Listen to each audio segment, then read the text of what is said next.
आपण विश्वगुरू संतश्रेष्ठ श्री निवृत्तीनाथ महाराजांच्या पायी पालखी सोहळ्यामध्ये आहोत। गेल्या 15 दिवसापासून हा पालखी सोहळा सतत त्र्यंबकेश्वर ते पंढरपूर असं मार्गक्रमण करत अजून 10 दिवसांनी हा सोहळा पंढरपूरमध्ये जाईल। अनेक भाविक भक्तांना वारकऱ्यांना या ठिकाणी पांडुरंगाच्या भक्तीची तसेच पांडुरंगाच्या शक्तीची या ठिकाणी आपण म्हणतो की पांडुरंग प्रत्येकाला काही ना काही देतो किंवा त्याच्याकडून काही ना काही घेत तसा काही नाही, पण तो 100% पूर्णपणे देतच असतो।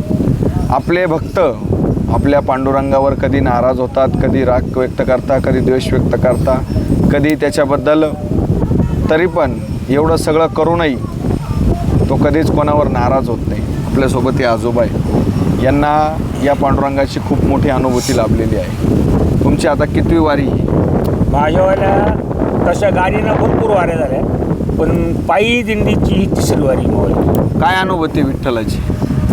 माझी एकच असा तगडा अनुभव असा येईल का माझ्याकडे एक 6-8 गाडी होती आणि असे जोडीदार म्हणे भाऊ आपल्याला पंढरपूरला जायचं।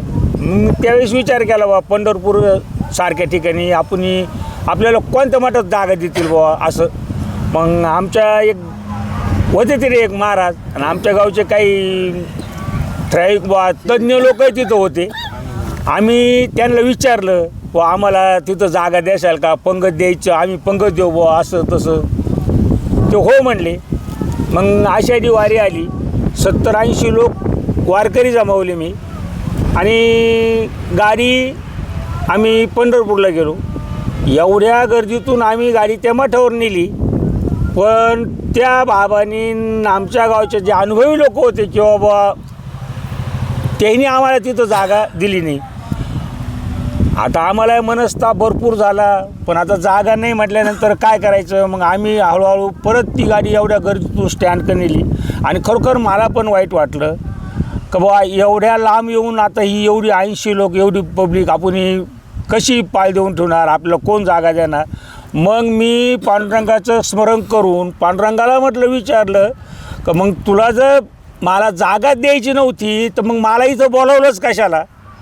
अहो हे म्हणतात आमच्या गाडीतून एक वयस्कर आजी होत्या, त्या आजी म्हणे भाऊ तुम्ही काय घाबरू नका, तुम्ही कैकरी महाराजांच्या मठाच्या शेजारी एक नामानंद महाराजांचं मठ आहे, तिथं जा, आपल्याला 2 खोल्या जरी भेटल्या तर आपण पंगत देऊ शकतो।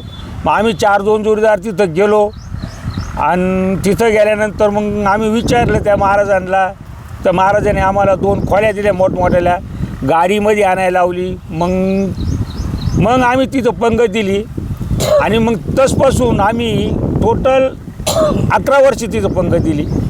मग नंतर गाड्यांनी भरपूर वाऱ्या केल्या, मी पिकअपने केल्या, स्विफ्ट गाडीने केल्या, काही बसने केल्या, आता पायदिंडी ही माऊली 3री। हा अनुभव मला खूप मोठा आणि पांडुरंगानं खरंच मदत केली त्यावेळेस मला। खऱ्या अर्थाने दरवर्षी लाखोच्या संख्येने वारकरी वैकुंठ पंढरपुरात दाखल होतात। पंढरीचा पांडुरंग या सगळ्या वारकऱ्यांना आपल्यामध्ये सामावून घेतो। आषाढी वारीच्या दिवशी यांना प्रत्यक्ष दर्शन जरी नसलं होत तरी हे कळसाचं दर्शन घेऊन या ठिकाणी त्यांची वर्षभराची ऊर्जा घेऊन या वारीतून परत असतात। या माऊलींचा अनुभव खूप मोठा आहे। खऱ्या अर्थाने तुला जर जागाच द्यायची नव्हती तर तू आम्हाला बोलवलंच कशाला, या माऊलीने मनात आणलं आणि पांडुरंगाने लगेच त्या ठिकाणी त्यांना जागाही उपलब्ध करून दिली।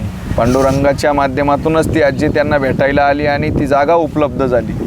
अशा पद्धतीचे अनेक अनुभव आपल्या वारकऱ्यांना या पांडुरंगाचे आलेले असतात।